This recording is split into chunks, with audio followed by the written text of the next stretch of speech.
Good morning. This is Father Stephen Kelly from St. John's Church in Detroit. We're continuing our series of daily morning meditations where we generally look at one or another lessons that are assigned for morning or evening prayer, but it's known as the daily office lectionary. And today's Tuesday. Remember, we've kind of switched around our lectionary. Instead of us counting the Sundays after Trinity, we're now counting down on the days leading up to Advent. So we're on the second week before Advent, and the readings have special assigned for this particular week. For Tuesday, let's take a look at the morning prayer lesson that's assigned, the second one, and it's from the first epistle of St. Peter, the 4th chapter, beginning at the first verse. For as much then as Christ hath suffered for us in the flesh, arm yourselves likewise with the same mind.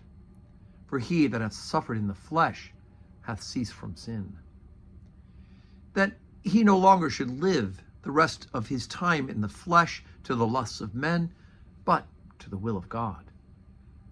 For the time past of our life may suffice us to have wrought the will of the Gentiles, when we walked in lasciviousness, lusts, excess of wine, revelings, banquetings, and abominable idolatries, wherein they think it strange that ye run not with them to the same excess of riot, speaking evil of you. Who shall give account to him that is ready to judge the quick and the dead? For this cause was the gospel preached also to them that are dead, that they might be judged according to men in the flesh, but live according to God in the Spirit.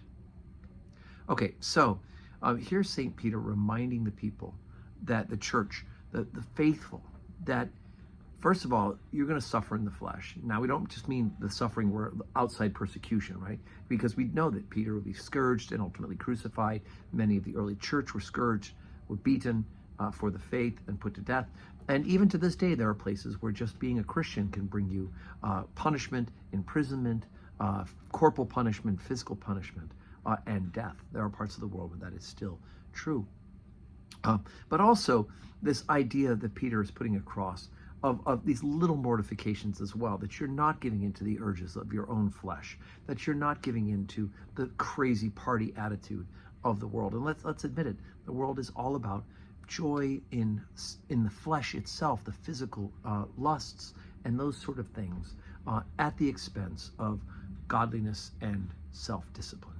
And so Peter is reminding them this. Look, we walked before we were Christians, maybe, lascivious lust, excess of wine, revelings, banquetings, abominable idolatries, right?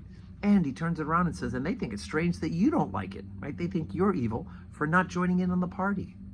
But we have something so much better that we're anticipating. That's worth saying no to that, even though it seems like the pleasure itself for so many people is an end in and of itself. But we know that these little sacrifices help us to be disciplined, to say no to sin, right? If we become disciplined about the little things, then we are prepared to say no to the bigger things as well, right? It's that training that we are being trained up in the discipline of the faith, and it is a discipline. So anyway, just a little bit of thought, something for us to think about as we're heading closer and closer to our next penitential season, which is Advent. So today's Tuesday, 12:15 Holy Communion, 4 o'clock evening prayer. And if you can't join us in person to pray with us, then you can pray with us on the live stream where you're watching this video. And may God grant you a Tuesday that is full of blessings.